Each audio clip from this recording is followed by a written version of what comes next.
하나님 말씀은 시편 23편 3절 말씀, 시편 23편 3절 한 절 말씀입니다. 한 목소리로 봉독하도록 하겠습니다. 내 영혼을 소생시키시고 자기 이름을 위하여 의의 길로 인도하시는 도다. 아멘.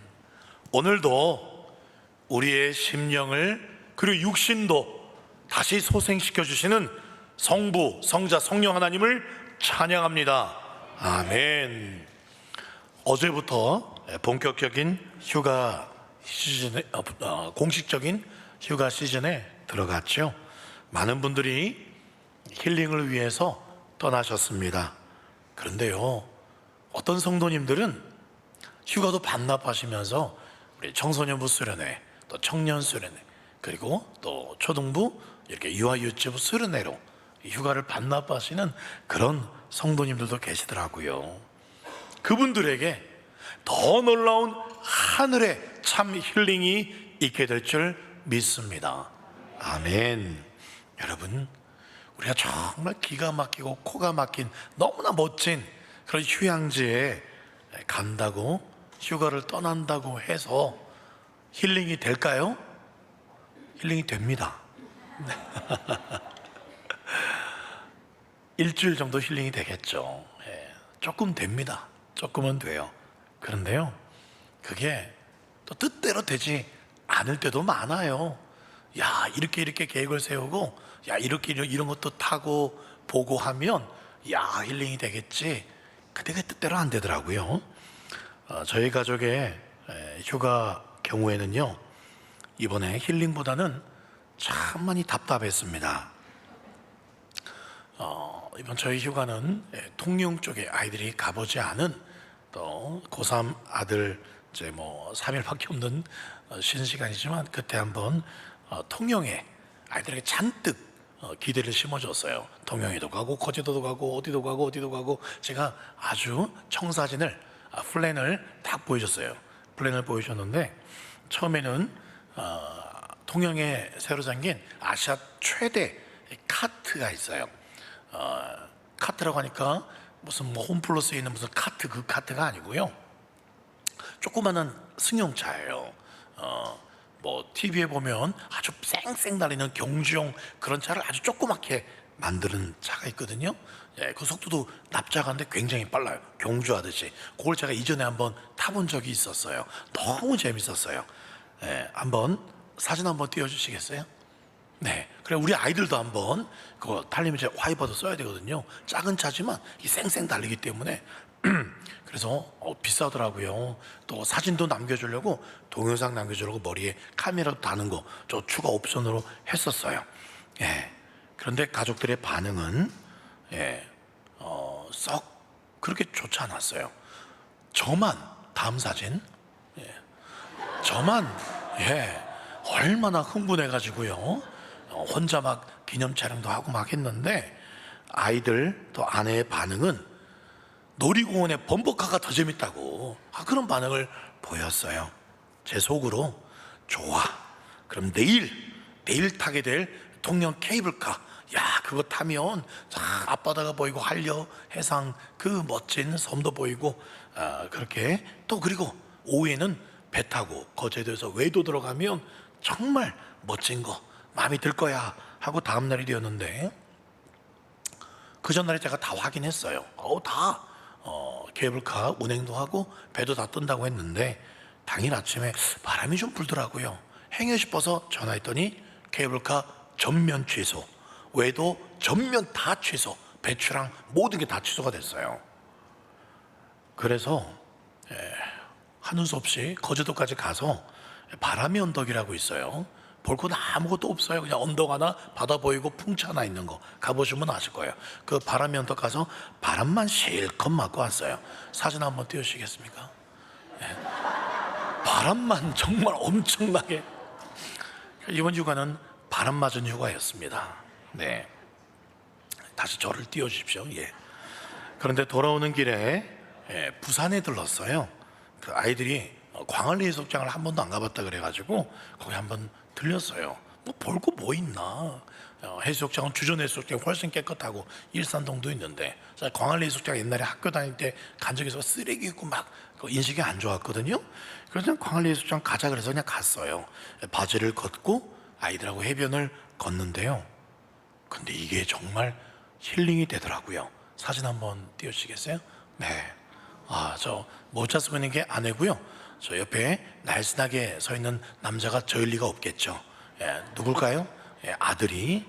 엄마랑 저렇게 저도 뒤따라 그렇게 했는데, 저는 어디 있었느냐? 다음 사진.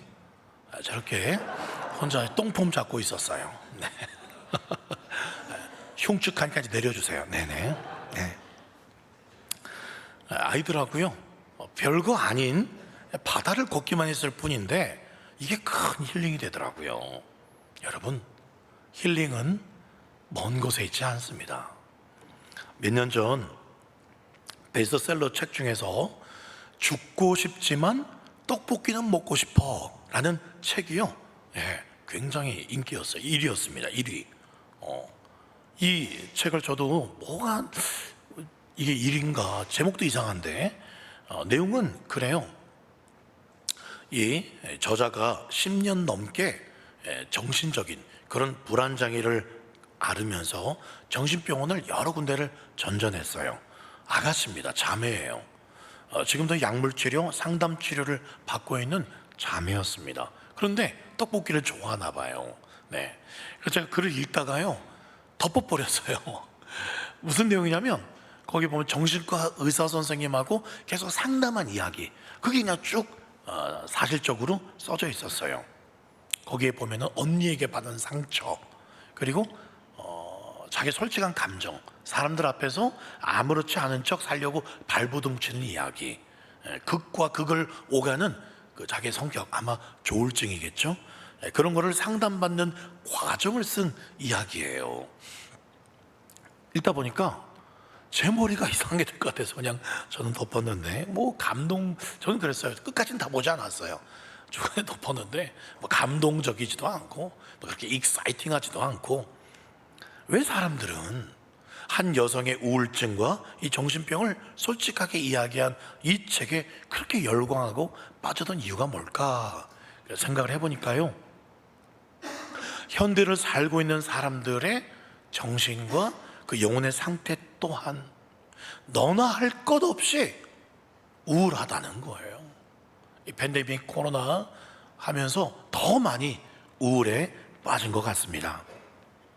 그래서 정말 안타까운 게 뭐냐, 세상 사람들은 그렇게 우울할 수 있고, 세상 뭐 코로나 한창일 때 나가지 못하니까 집콕하면서 그렇게 답답할 수 있겠지만, 그런데 교회 밖에서만이 아니라 교회 안에 있는 믿음의 사람들 또한 정말 우울한 분들, 우울증을 앓는 분들이 꽤 많습니다.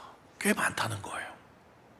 그래서 오늘 시편 3절 말씀은 분명하게 그렇게 선포하고 있습니다. 뭐라고요? 3절, 내 영혼을 소생시키시고, 그렇게 우울하고 답답하고 정말 위로받을 길 없는 내 영혼을 소생시켜 주신다. 소생시켜 주신다. 누가요? 나의 목자 여호와 하나님이 소생시켜 주신다. 이거를 지금 다윗이 경험했고, 그걸 사람들에게 알리고 싶은 거예요. 외치는 거예요. 영혼 소생하는 방법이 있다. 살 수 있다. 여러분, 3절 말씀 뭐라고 시작합니까? 내 영혼이라고 말하고 있어요. 내 영혼. 여기서 내 영혼은 누구의 영혼입니까? 다윗의 영혼이죠. 다윗의 영혼만 소중합니까?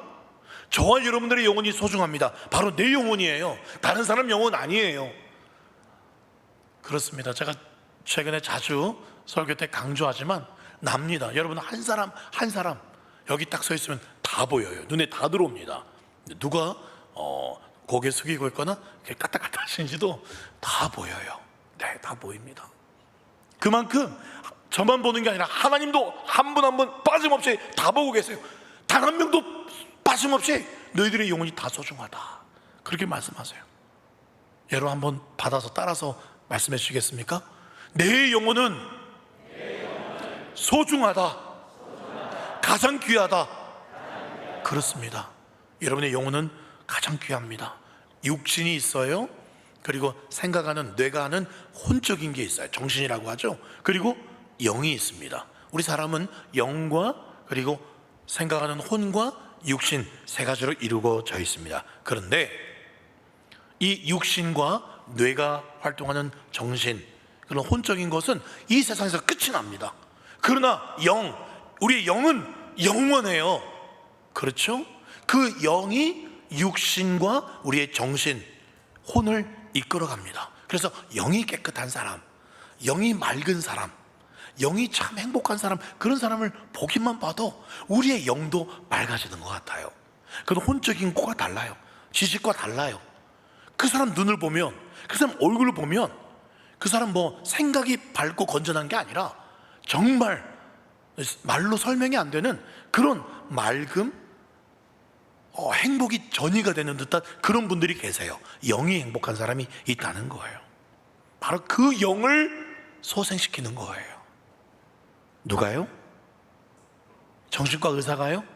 떡볶이가요? 아니요. 누가요? 받았어요. 누가요? 여호와 하나님, 나의 목자 되시는 여호와 하나님. 그렇습니다.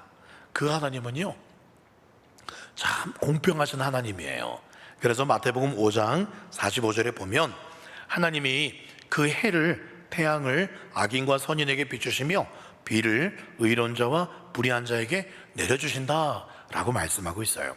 햇빛과 단비를 악인과 선인 구분하지 않고 다 내려주세요. 정말 공평하신 하나님이세요. 근데 우리 하나님 공평하지 않아요. 공평하지 않습니다. 하나님의 자녀들에게만큼은 세상 사람들이 갖고 있지 않은 또 하나의 식탁을 베풀어 주십니다. 그게 바로 영혼의 식탁이에요. 하나님 자녀들에게만 베풀어 주신 특별한 은혜의 식탁. 그게 뭡니까? 그게 바로 하나님의 백성들의 영혼을 어떻게 한다? 소생시켜준다. 다시 살려준다. 믿습니까? 언제 소생시켜 주실까요? 언제 소생시켜 주실까요? 바로 이 자리입니다. 이 예배 자리예요. 어떤 분이 그렇게 말씀하세요. 하나님께서 꼭 주일에만 만나 주시냐? 맞습니다. 평일에도 주님과 동행하실 수 있어요. 꼭 새벽에만 만나 주시냐? 꼭 새벽기도 갈 필요 있느냐? 수요기도에, 금요기도에, 구역기도에 갈 필요가 있느냐? 언제든지 주님은 24시간 동행하신다. 그것도 맞지만 그러나 주일이 너무나 중요합니다. 초대교회에서 이 주일을 안식일처럼 모든 것을 이제 새롭게 하신 그 에덴 동산을 새롭게 하시고 하나님 나라가 이 땅에 오게 하신 그 예수님의 부활하신 이날, 주님의 날, 이날에 온 성도들이 함께 모여 한 목소리로 함께 예배드리는 그 순간에 임재하시겠다고, 특별히 복 주시겠다고 약속하셨어요. 그래서 이 순간에, 이 예배 자리에 우리의 영혼이 소생받기 위해서 나오신 줄 믿습니다. 그렇습니다. 우리에게 주시는 은혜, 복 중에 최고의 복, 영혼이 소생되는 거예요. 그런데 이것을 방해하는 게 있습니다. 어떤 분들은요 참 좋아하는 신명기 28장 말씀, 복 주고 복 주고 복 주고 복 주면 들어도 복 받고 나가도 복 받고 떡 받고 그릇 복 받고 참 좋아합니다. 하나님 주시는 거예요. 그런데 그 복 중에서 가장 좋은 복은 우리 떡반죽 그릇도 복 받는 것도 좋겠죠. 자녀들 성공하는 것도 좋겠죠. 그런데 오늘 3절에 뭐라 그랬습니까? 어떤 복이 제일 중요한 복이에요? 내 영혼이 소생되는 복. 믿습니까? 그렇습니다. 내 영혼이 소생되려면 조건이 있어요. 어떻게 하면 내 영혼이 다시 살아날 수 있을까요? 그렇다는 것은 내 영혼을 살아나지 못하게 죽이는 게 있다는 것이죠. 뭐가 내 영혼을 죽이는데요? 못 살게 만드는데 뭐죠? 한 글자로 죄입니다. 죄.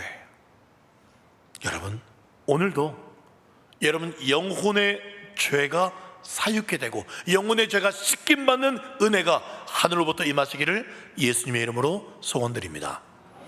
여러분, 그렇습니다. 어느 대학 실험실에서 실제로 실험을 했죠. 정말 개구리가 그 알코올 램프 위에 접시 위에서 죽는가 실험을 했는데, 이 접시에요 개구리 점프력이 좋잖아요. 그런데 그 접시에 물을 이렇게 부어놓고 알코올 램프로 서서히 가열했습니다. 이 개구리가 따뜻하니 아이고 좋다 반신욕하고 있었는데, 그런데 이 실험하는 사람이 잠깐 밖에 나갔다 30분 뒤에 들어왔더니 개구리가 도망간 줄 알았어요. 점점 뜨거워지고 있으니까. 그런데 이게 웬일입니까? 개구리가 거기서 익어서 죽어버렸어요. 왜요? 점점 천천히 따뜻해 오는데 개구리가 잠이 들었나 봐요. 잠이 든 상태에서 점점 뜨거워지면서 다리가, 그리고 또 몸이 익어가는데 그걸 놓친 거예요. 도망갈 타이밍을 놓쳐버렸어요. 이미 다리는 익어버렸으니까. 그래서 몸은 눈은 깼는데도 움직이지가 않는 거예요. 그래서 결국 죽었더라. 유명한 실험입니다. 우리의 죄도 이와 같아요. 커다란 죄를 저질렀을 때에는 무섭습니다. 아이고야 큰일 나겠다, 하나님께서 벌 주시는 거 아니야? 우리 자녀들에게 뭔 일 생기는 거 아니야? 막 그런 무서운 마음도 들어요. 그런데요, 아주 작은 별것 아닌 것 같고, 뭐 이 정도쯤이야, 뭐 남들도 뭐 김집사도 뭐 잘 못하고 뭐 다 뭐 비슷한데 뭐 하면서 조그마한 것들이 하나님 마음에 섭섭해 하시는데, 서글퍼 하시는데, 그러면 안 되는데 너 하는 것이 쌓이고 쌓이면 개구리가 됩니다. 익어버려요. 다리를 점프해야 되는데 점프할 힘이 사라져 버려요. 익어져 버려서 결국 그 죄에 죽을 수가 있다는 거예요. 도대체 요즘에 왜 기도가 잘 안 되지? 왜 예배드려도 감격이 없지? 찬양에도 은혜가 없지? 십자가 이야기 들으면 예전에는 참 가슴이 떨려서 눈물이 나고 그랬는데, 왜 십자가 목사님이 설교하고 찬양을 들어도, 오늘 성가대 그 은혜로운 찬양을 들어도 왜 내 마음이 이렇게 밋밋하지? 그런 분들이 계십니까? 여러분, 이미 여러분들이 죄에 익어져 가고 있다는 뜻이에요. 영혼이 소생되어야 되는데 영혼이 소생되는 게 아니라 영혼이 점점 죽어가고 있어요. 사랑하는 여러분, 우리는 하나님 없이는 결코 살 수 없다는 것을 우리도 알고 하나님도 압니다. 그렇죠? 그래서 이 아침에도 그래도 하나님의 은혜를 받기 위해서 그래도 예배 자리에 나가야 될 것 같아서 나왔어요. 애를 쓰고 나온 거 아닙니까? 그런데 나는 왜 이렇게 하나님의 은혜가 없는 걸까? 문제의 근원이 어디 있을까? 여러분, 어디서부터 찾아야 될까요?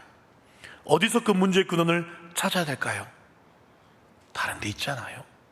하나님 말씀에 그 근원이 다 나옵니다. 하나님의 음성을 듣지 못했기 때문에 그래요. 하나님의 임재를 경험하지 못했기 때문에 그렇습니다. 성경 곳곳에서 구약에도 나오고 신약에서조차 굉장한 하나님의 사람으로 일컫는 선지자가 있습니다. 바로 엘리야예요. 엘리야는 위대한 하나님의 사람으로, 그래서 예수님이 변화산에서 만날 때 모세와 함께 만났던 사람이 엘리야입니다. 대단한 사람이에요. 바알과 아세라 850명하고 맞짱을 떴습니다. 하나도 두렵지 않았어요. 죽으면 죽으리라 그랬습니다. 그래서 하나님께서 하늘에서 불이 떨어지고 그 칼을 들고 바알과 아세라 선지자를 죽였습니다. 그런데 그렇게 대단했던, 용기 백배했던 이 엘리야가 바로 그 다음 장 19장에 보면 굉장히 겁쟁이의 모습, 찌질이의 모습으로 변하게 됩니다. 왜요? 이세벨 여자 왕비가 저 엘리야 빨리 잡아와 죽여 한마디 듣고는, 소문을 듣고는 두려워 달달달 떨기 시작해요. 로뎀나무 아래에 숨어가지고 하나님 이제 나 죽여주세요, 죽여주세요, 무서워요 떠는 모습을 볼 수가 있습니다. 어떻게 이렇게 사람이, 바로 앞에서는 850명 앞에서도 떨지 않았던 사람이 그 여자 왕비의 한마디 말에 이렇게 겁쟁이 찌질이가 될 수 있나? 그렇죠? 사람이 그래요. 사람이 그렇더라고요.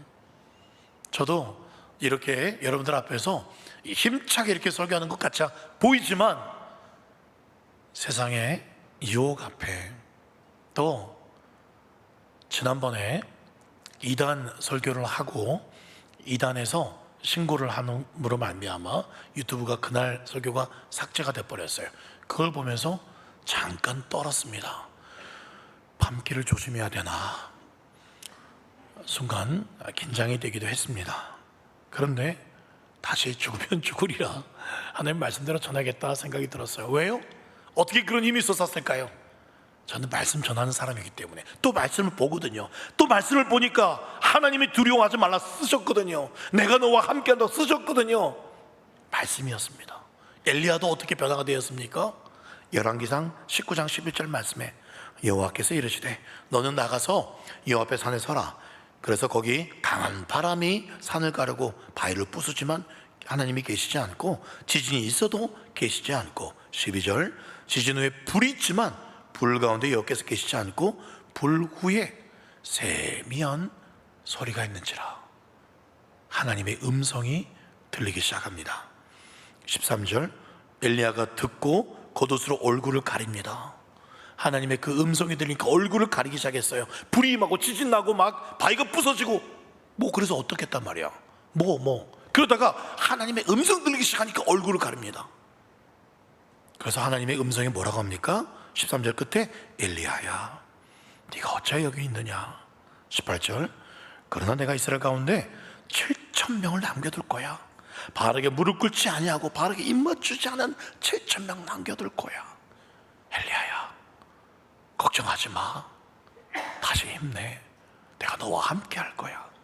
그 음성 듣고 정말 엘리야 귀에 들리는 엘리야 심령이 들리는 그 하나님의 음성 듣고 그 왕비 한마디 말에 두려워 떨던 엘리야가 죽여달라던 엘리야가 벌떡 일어나서 남은 그 사명들 아주 용감하게 목숨 걸고 그렇게 행하게 되었습니다.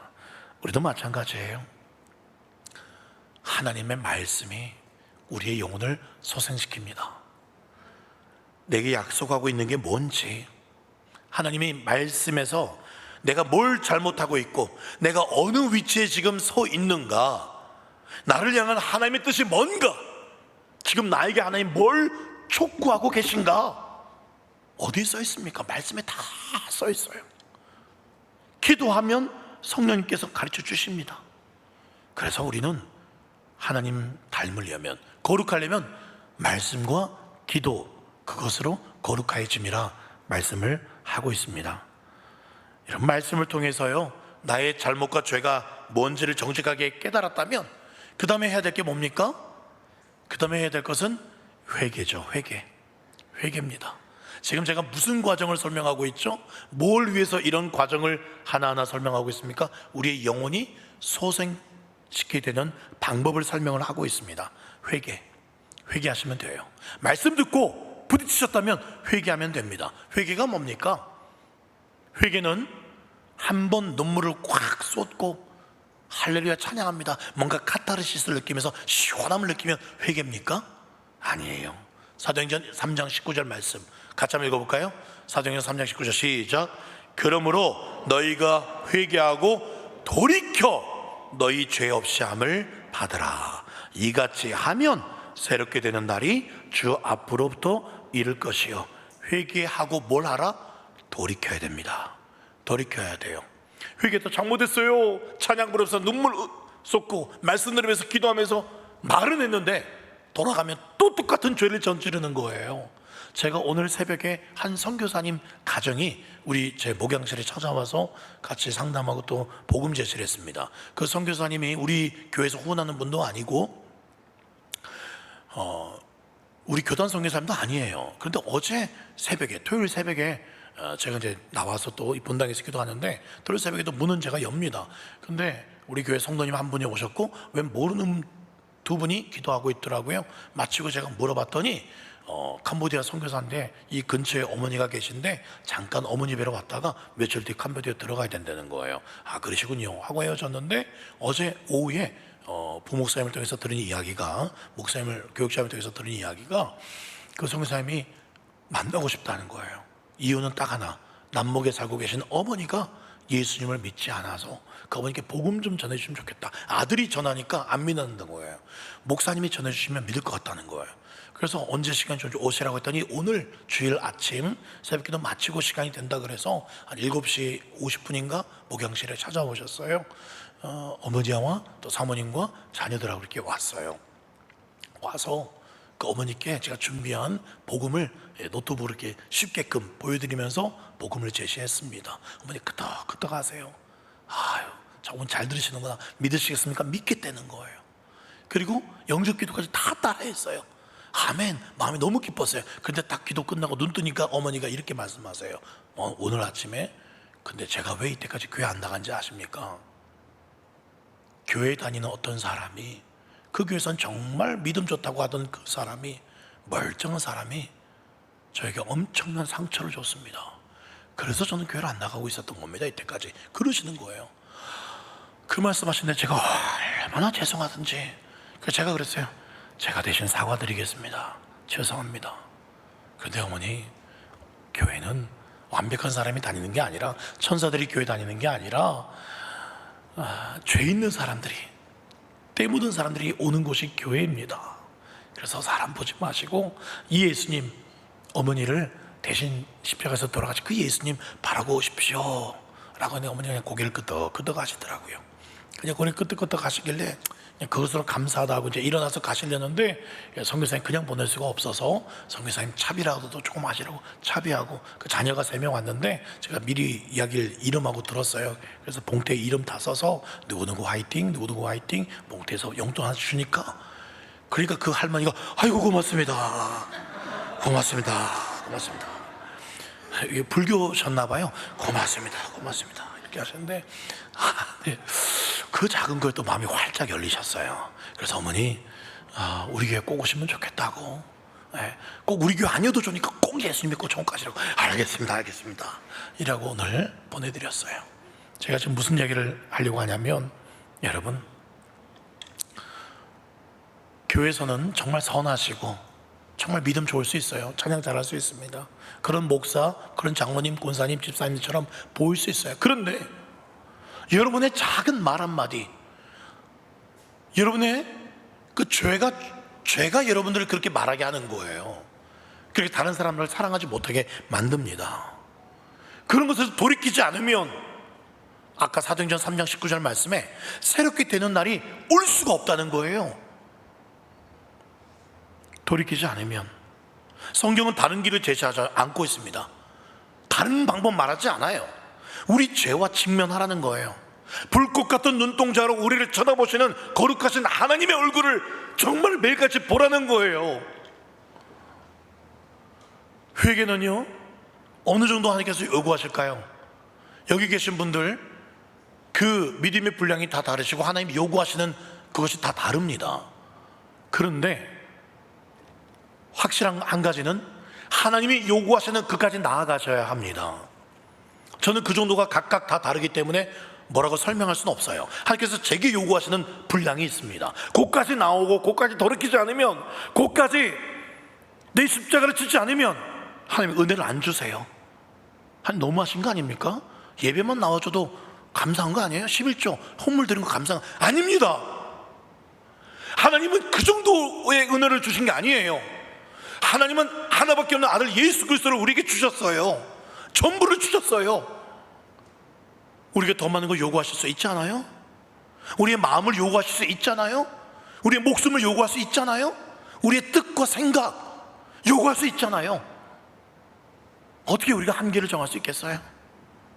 하나님은 돌아보십시오. 이번 한 주간 내내 하나님은 미적미적 여러분을 사랑하셨겠습니까? 적당히 사랑하셨겠습니까? 아니라고 저는 믿습니다. 그래서 우리가 예배 시작할 때, 회개 기도할 때 저는 눈물이 나요. 오늘도 계속 휴지를 닦았는데, 예전에는 좀 이렇게 눈에 이렇게 습기가 차서 닦기도 했지만 오늘은 계속 하나님께서 울리셔서 찬양할 때 또 울게 하시고, 예수 십자가 얘기할 때 또 울게 하시고, 죄가 많아서 그렇겠습니다만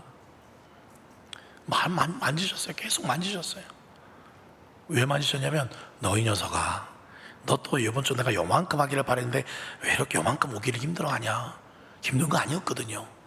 제가 그냥 더 편하고 싶었고 더 즐기고 싶었고 하니까 주님께서 요만큼 원하시는 거를 제가 못 따라갔어요.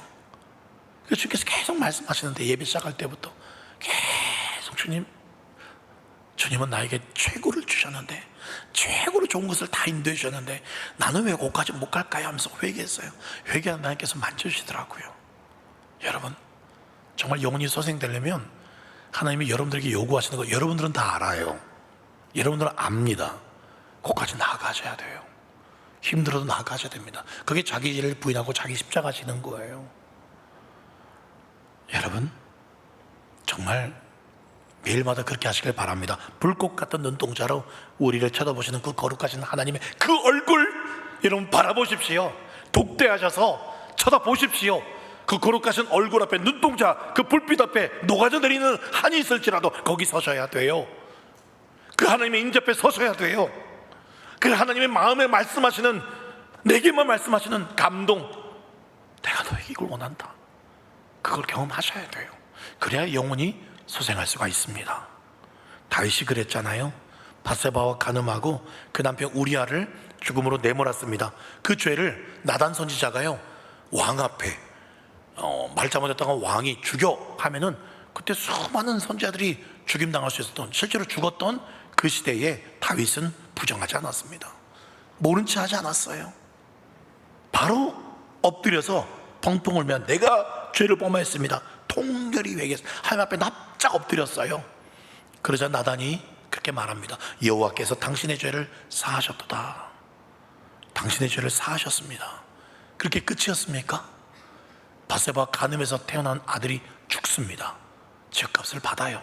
그리고 그 얼마 후에 자기 아들, 제일 잘생기고 제일 사랑한 그 압살롬으로부터 쫓김당하고 죽을 위기에 처합니다. 이런 봉변이, 이런 참변이 어디 있습니까?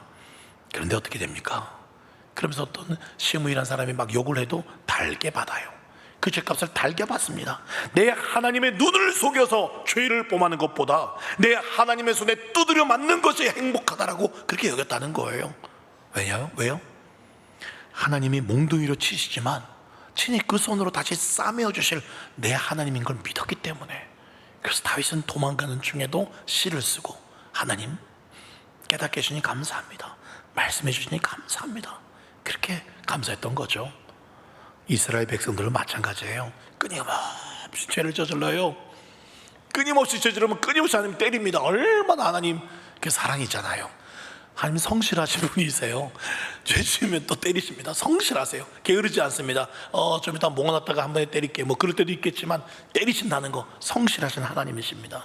죄에 빠지면 때리시고 싸매어 주시고, 또 죄 지으면 때리시고 또 싸매어 주시고, 끝없이 이걸 반복합니다. 지겨울 정도로 구약 내내 반복을 해요. 더 이상 소망이 없어요. 그래서 마지막으로 쓰신 방법 뭡니까? 마지막으로 쓸 수밖에 없는 마지막 카드, 그게 뭡니까?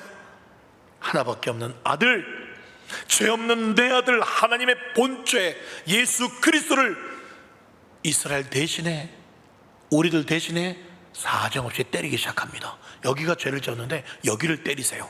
너희 나쁜 놈아. 여기가 죄인데 여기를 때려요. 우리를 바라보면 정말 답답한데 여기를 때린다니까요. 살이 다 찢겨져 나가고 뼈가 보이고 또 때리고, 못을 받고 살과 근육이 뚫리고 뼈가 으스러지고 몸에 마비가 오고, 우리가 그렇게 돼야 되는데 우리를 놔두고 옆에는 아들 예수를 그렇게 죽도록 예수에게 분노를 다 쏟아버리셨어요. 마지막으로는 긴 창으로, 하나밖에 없는 예수님의 심장을 팍 찔러서 심장이 팍 터져 죽게끔, 모든 물이 다 쏟아지게끔 그렇게 찌르셨어요. 여러분, 우리의 회개로, 사실 우리의 회개가 아니에요.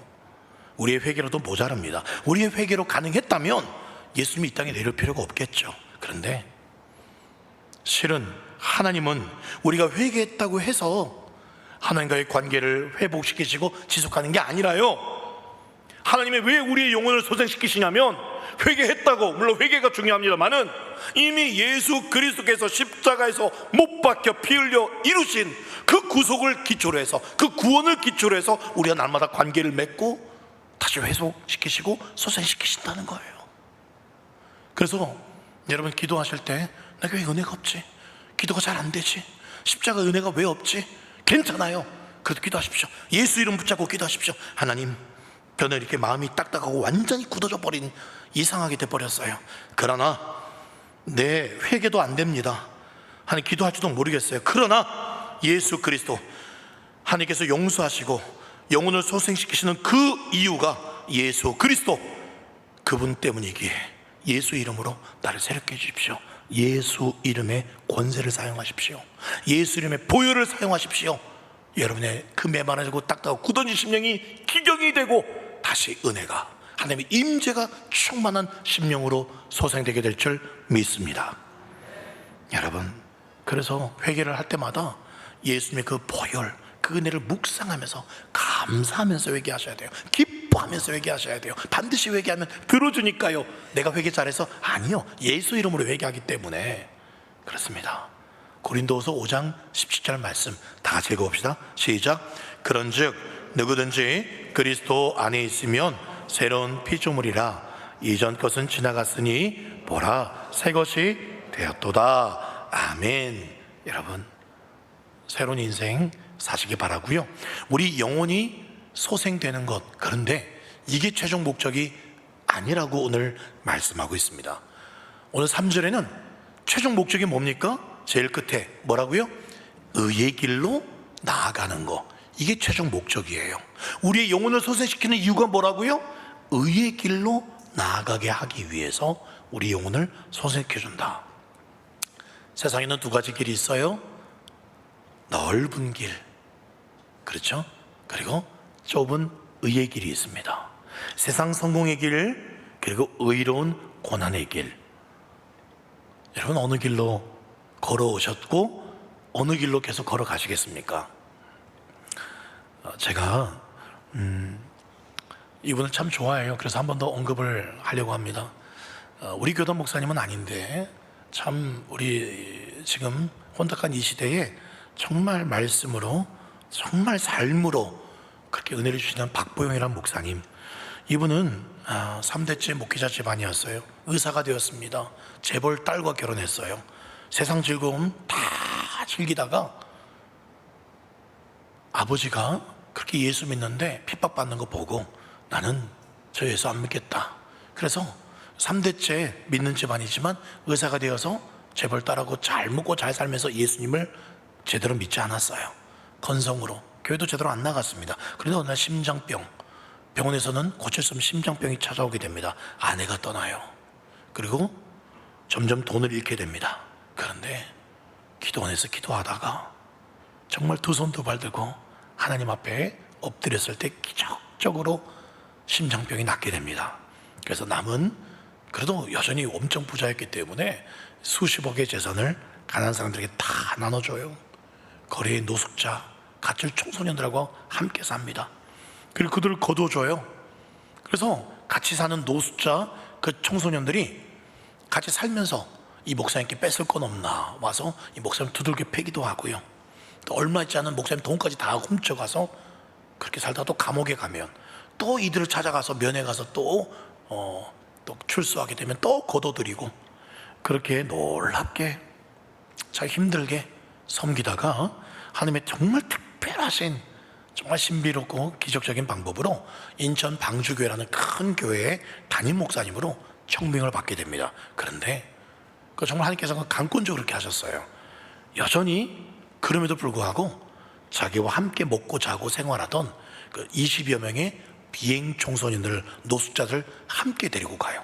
근교회 담임 목사인데 그 담임 목사 사택에 그 20여 명의 노숙자 청소년들과 함께 살았어요. 지금 은퇴하셨는데 그분의 고백에 의하면 과거 세상 즐거움으로 타락했던 그 시절보다도 더럽고 냄새나고 말 안 듣는 나를 두들패는 얘들과 어울려서 예수 사랑 실천하며 사는 지금이 훨씬 행복하다, 그런 고백을 하신 걸 보았습니다.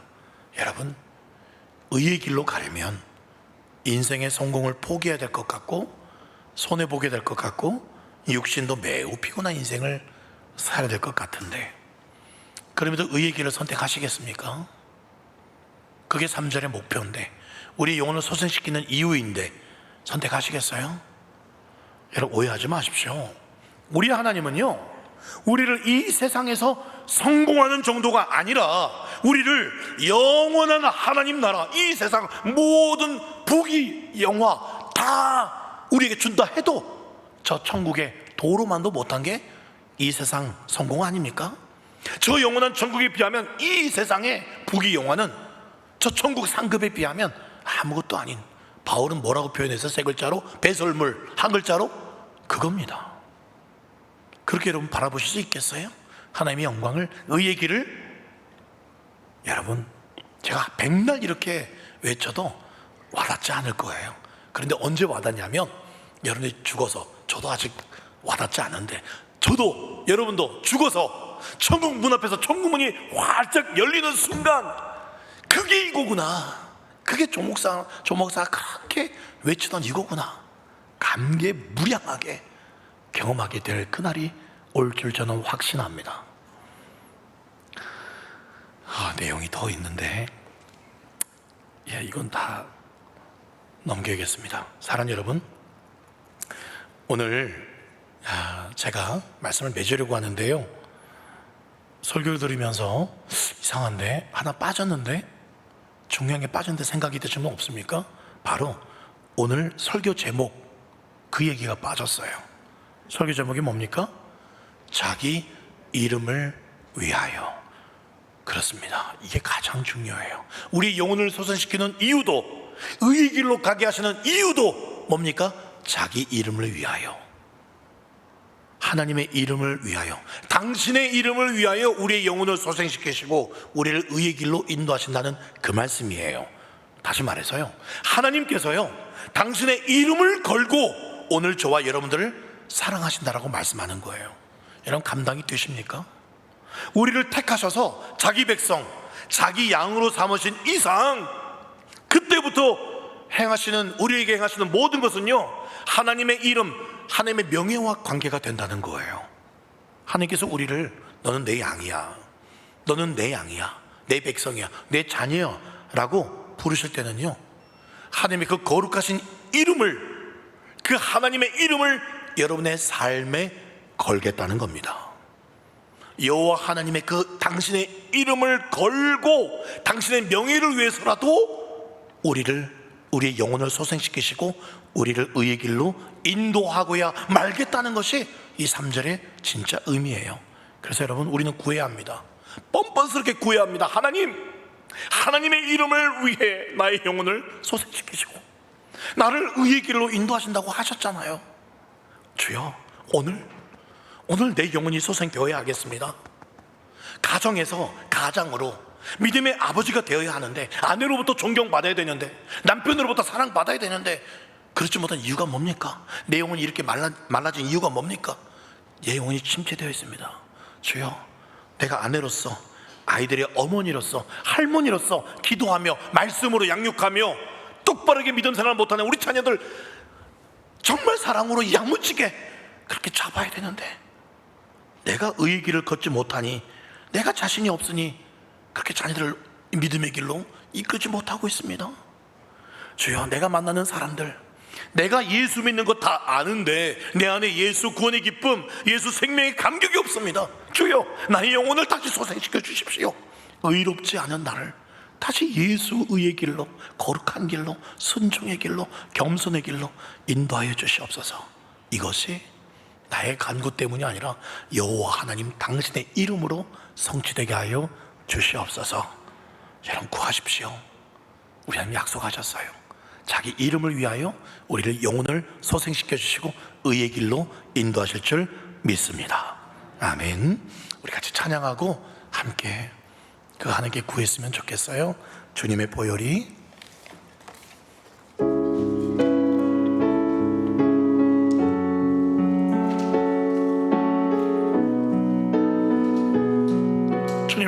오늘도 필요합니다. 매일같이 필요합니다. 주님의 보혈이 강같이 흘러서 내 모든 죄악을 사하셨네.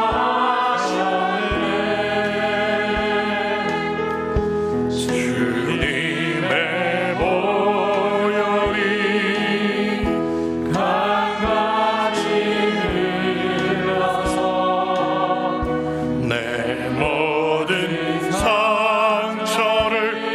사명해 주십시오. 주님의 보혈이 필요합니다. 주님의 보혈이 강같이 흘러서 내 모든 어둠을 밝히셨네. 주님의 보혈이 강같이 흘러서 내 모든 질병을 아멘. 한 번 더 보면 주님의 보혈이 강같이 흘러서 주님의 보혈이 내 영혼을 소생시켜 주십시오. 흘러서 내 영혼의 어둠을 환히 밝혀 주옵소서. 주님의 보혈이 우리 가정 가운데 우리 아이들에게 주님의 보혈이 강같이 흘러서 내 모든 질병을 고치사. 여러분 기도했으면 좋겠습니다. 함께 기도하실 때 주님 그렇습니다. 내 영혼을 소생시켜 주십시오. 주님 정말 내 영혼이 소생되어야 합니다. 하나님 술에 쏟단 듯 물에 쏟단 듯 차갑지도 않고 덥지도 않은 뜨겁지도 않은 미지근한 신앙 아닙니까? 형식적으로 몸만 와 있는 그런 예배 아닙니까? 주님 지금도 주님은 나를 향해서 가슴 두근거리는데 나는 주님을 향한 두근거림이 없습니다. 내가 집사이고 권사이고 목사이고 장로인데 또 예수 믿은 사람인데 그 십자가 사랑이 하나님 식어져 버렸습니까? 주여 다시 하나님의 그 이름 때문에 우리의 영혼을 살려주십시오. 의의 길로 다른 사람들이 다 넓은 길로 간다 할지라도 십자가의 길, 순종의 길, 믿음의 길로 걸어갈 수 있는 참 하나님의 사람 거듭나게 해달라고 우리 주여 한번 부르고 기도하겠습니다. 주여 하나님 내 영혼을 소생시켜 주십시오. 다윗의 영혼만 소생시키는 것이 아니라 하나님 저의 영혼도 소생시켜 주십시오. 하나님 적당히가 아닙니다. 하나님이 원하시는 그 자리까지 나아가야 합니다.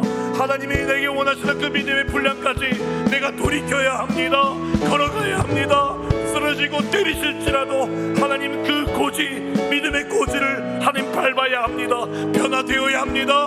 하나님 어중이 떠중이 같은 신앙생활이 아니라 하나님 사람들이 넓은 길로 간다 할지라도 하나님 오직 내게 맡겨주신 그 십자가의 길, 순종의 길, 나를 부인하고 자기 십자가 지면 말씀 붙잡고 새벽 기도 깨우며 기도의 자리, 예배의 자리, 구역 모임의 자리, 전도의 자리 하나님 빼먹지 않도록 도와주십시오. 가정 예배 회복되게 하여 주시고 우리 자녀들 그렇게 그냥 놔두지 않게 해주시고 하나님 기도하며 정말 간절하게 우리 믿음에 떠나있는 자녀들, 우리 남편, 우리 아내 하나님 다시 돌아올 수 있도록 목숨 걸고 기도하며 날마다 영광으로처럼 뜨거운 믿음의 사람들, 그런 믿음의 교회 하나님 되게 하여 주시옵소서. 하나님의 이름, 자기 이름, 그 이름 때문에 주님 이 일들을 이루시고 우리를 통해 영광 받아 주시옵소서.